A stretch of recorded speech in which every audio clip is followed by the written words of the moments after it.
شریعت کی تعلیمات یہ ہوں گی. میرے رشتہ دار آپ پر اعتراض کر رہے ہیں کہ مفتی صاحب کی عمر 50 سال کے قریب ہے, پھر بھی آپ نے چوتھی شادی کنواری سے کی ہے, یہ غیر اخلاقی نہیں ہے کیا؟ آپ کے رشتہ داروں کو مل نہیں رہا رشتہ, سمجھ رہے ہو؟ یہ سوال جہاں میری شادی ہوئی ہے ان سے پوچھنا چاہیے. میرے 2 گھر والے طلاق یافتہ ہیں, 2 کیا ہیں؟ 2 غیر طلاق یافتہ ہیں. تو اور حقیقت یہ ہے, میں بار بار بتاتا ہوں, میں مذاق نہیں کر رہا ہوتا, میں جھوٹ نہیں بول رہا ہوتا. میں نے نکاح کا پیغام پاؤں سے معذور لڑکیوں کو بھی بھیجے ہیں, نکاح کا پیغام ہم نے لکوا کی مریضہ خاتون کو بھی بھیجا ہے, بہری خواتین, گونگی بہری خواتین کو بھی بھیجا ہے. کسی نے ہمیں قبول نہیں کیا, ریجیکٹ کر دیا. سوسائٹی کا گرا ہوا مال سمجھا ہم سے کہ مولوی اس قابل نہیں ہے کہ ہم اس کی تیسری بیوی بنے, اگرچہ ہم پاؤں سے معذور ہیں. یہ اس قابل نہیں ہے. سمجھتا ہے کہ نہیں سمجھتا ہے؟ ہم ٹرائی پھر بھی کرتے رہے. ہمیں کنواری ملی, ہم نے وہاں ٹرائی مارا, طلاق یافتہ کو ٹرائی مارا, بیوہ کو ٹرائی مارا. تو جہاں ہوگا ہے وہیں کریں گے نا. نہیں آئی بات میرا خیال ہے سمجھ میں؟ تو جہاں ہوگی ہم کیا کریں گے؟ تو ہم وہیں کریں گے. تو اب یہ اعتراض تھرڈ پرسن کو نہیں ہونا چاہیے, یہ اعتراض ہونا چاہیے لڑکی والوں کو کہ آپ نے ہماری کنواری بیٹی سے شادی کیوں کی؟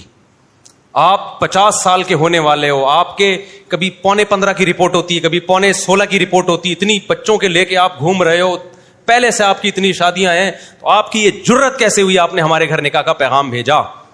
یہ ان کو اعتراض ہونا چاہیے تھا. ان کو اعتراض ہوتا تو میں نہیں بھیجتا, میں کہتا میں نہیں بھیج رہا, ٹھیک ہے آپ کو اچھا نہیں لگ رہا, میں نہیں.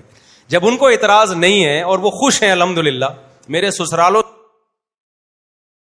سے الحمدللہ اب تک کی رپورٹ کے مطابق خوش ہیں, تو جب وہ خوش ہیں, وہ سمجھ رہے ہیں کہ ہمارے بچوں کے ساتھ اچھا ہو گیا, اچھا گھر مل گیا, ان کو خوش ہے, خوش زندگی گزار رہے ہیں وہ, تو پھر یہ پڑوسیوں کو یا محلے میں یا کسی اور کو تکلیف ہو رہی ہے, تو یہ تکلیف اس کی علامت ہے, اس کو کوئی معذور بھی نہیں مل رہی. تو وہ میرا وہ والا غم ہے جو پہلے مجھے ہوا کرتا تھا. سمجھ رہے ہیں نا؟ تو بھائی جب جو مل رہا ہے کر لیں, کر لو شادی, اس میں کیا جا رہا ہے. تو میری حقیقت بتاؤں, میری خواہش یہی تھی کہ میں طلاق یافتہ سے ہی کروں, اب بھی میری یہی خواہش تھی, یا کسی بیوہ سے کروں. میں کوئی مناسب جگہ مجھے بیوہ یا طلاق یافتہ ملے تو میرے دوست گواہ ہیں کہ میں پہلی کوشش وہیں کرتا تھا, لیکن نہیں ہوئی. تو جہاں ہوئی ہے اس پہ تو تانے نہ دو نا.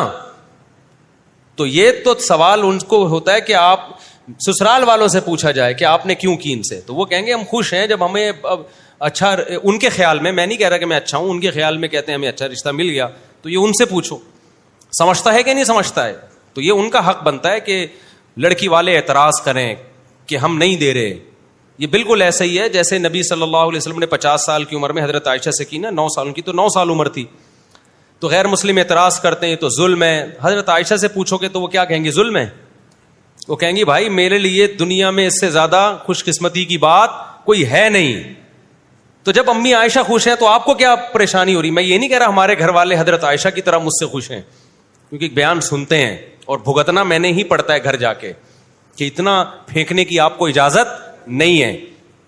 انڈے لینے بھیجا تھا, 2 گھنٹے کا بیان کر کے آئے, مگر اب تک انڈے گھر پہ نہیں آئے. تو میں نہیں کہہ رہا ہمارے گھر والے مجھ سے اتنا خوش ہیں, لیکن پریشان اتنے ٹینشن میں نہیں ہے جتنا یہ پرچیوں والے ٹینشن میں, اتنی ٹینشن میں نہیں ہے. سمجھ میں آ رہی بات؟ اتنی ٹینشن میں نہیں ہے جتنا یہ جس نے پرچی دی ہے نا ان کے رشتہ دار ٹینشن میں آئے ہوئے ہیں. تو وہ ان سے گھر والوں سے ملیں گے, بولیں گے الحمدللہ ہم خوش ہیں, ہمیں خوشی ہے. سمجھتا ہے. تو جب ان کو کوئی پریشانی نہیں ہے, ہمیں کوئی پریشانی نہیں ہے, تو پھر باقیوں کو کیوں پریشانی ہو رہی ہے؟ پھر یہ پریشانی اس کی علامت ہے کہ کیوں کر رہا ہے یہ. ٹھیک ہے نا؟ تو میں حقیقت بتاؤں, میں نے ابھی بھی طلاق یافتہ بیواؤں کی طرف زیادہ پیغام بھیجے تھے, لیکن نہیں ہوئی. ہو سکتا ہے بہت سی بیواؤں کے فون آنا شروع ہو جائیں, اچھا ہم نے تو آپ کی طرف پیغام بھیجا تھا تو آپ نے ریجیکٹ کر دیا تھا. تو بھائی صرف بیوہ یا طلاق یافتہ ہونا کافی نہیں ہے. اب کوئی میرا بھی تو دل مائل ہو نا, خالی یہ تھوڑی کہ بیوہ یا طلاق یافتہ ہو, تو میرا بھی تو دل مائل ہو نا. اگر ایسا ہی کوئی شادی کا مطلب یہ ہے کہ کوئی بھی آ جائے کچھ بھی کر لو, تو پھر تو وہ نکاح تھوڑی رہتا ہے, پھر تو آپ کو بیوی سے محبت ہی نہیں ہوگی. اب مثال کے طور پر کوئی بیوہ کے والدین کی طرف سے پیغام آیا, مفتی صاحب ہماری بچی بیوہ ہے, آپ بیواؤں کے بڑے فضائل بیان کرتے ہیں, آپ نکاح کر لیں. اب مجھے وہ بیوہ سمجھ میں ہی نہیں آ رہی, کسی بھی وجہ سے نہیں آ رہی, اخلاقی اعتبار سے نہیں آ رہی, یا شکل کے اعتبار سے مجھے لگتا کہ میرا دل اس کی طرف مائل ہی نہیں ہوگا. تو پھر ایسی بیوہ سے قرآن نے آپ کو نکاح کی اجازت نہیں دی ہے.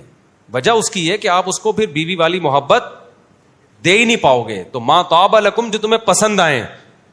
تو ہم نے کوشش کی ہے کہ بیوہ طلاق یافتہ, نخرے آج کل اتنے ہیں کہ نہیں کرنی بھائی, اتنے نخرے ہیں تو نہیں کر رہے. تو میں آپ کیا سمجھتا ہوں, میں دھڑ دھڑ دھڑ شادیاں ہوئی ہیں میری, ایسے تھوڑی شادیاں ہو گئی ہیں. جب میں کیا قصے سنائے یار, اس کے پیچھے لمبی کہانیاں ہیں, سچی کہانیاں ہیں. وہ کتنی اسٹرگل, کتنی محنت, کتنا کوشش, کتنی ڈپریشن, کتنی اسٹریس, دھمکیاں اور کیا کچھ کے بعد جا کے یہ تو اب ہم مشہور ہو گئے میرے بھائی, سب کو پتہ چل گیا مفتی صاحب کرتے ہیں شادیاں, تو اب رشتے آنا شروع ہوئے تھے. اچھا میرے بھائی, تو آپ ویسے میں آپ کو بتا دوں, اللہ کا شکر ہے, میں نہیں کہہ رہا میں بہت نیک ہوں یا میرا گھر والوں کے ساتھ سلوک بہت اچھا ہے, یہ میرے گھر والے بہت خوش ہیں, میں یہ دعوے نہیں کرتا, لیکن یہ بتا دوں کہ اتنے ناراض بھی نہیں ہیں جتنے آپ لوگ سمجھتے ہو.